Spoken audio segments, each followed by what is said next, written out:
going to start out with a little story that illustrates infinite heart.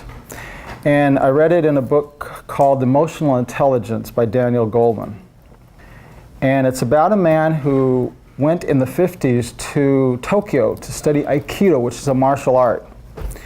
And one of the things that he was taught by his trainer was never attack, never be aggressive. Aikido is only for self-defense. And he remembered, because martial arts is very esoteric in many ways. When I studied it, the instructor would also always give us a lecture in the beginning about the esoteric aspects of martial arts.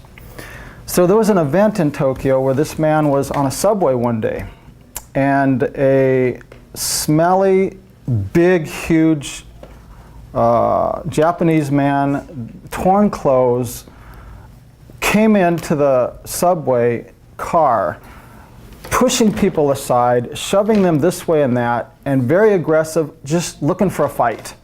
And people scattered and were really afraid of him. And this American was watching the scene and getting ready to use his abilities to defend people.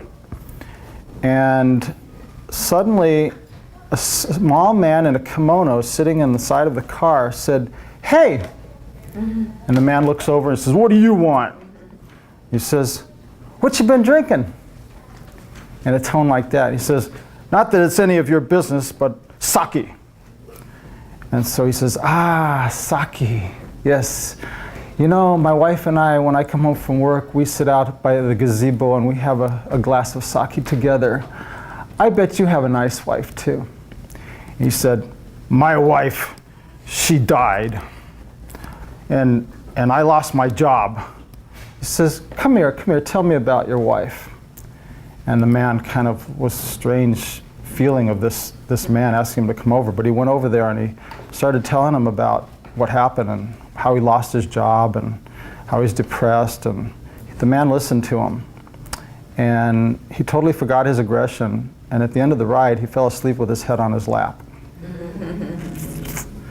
So this is emotional Aikido. And what this man demonstrated is he demonstrated his infinite heart.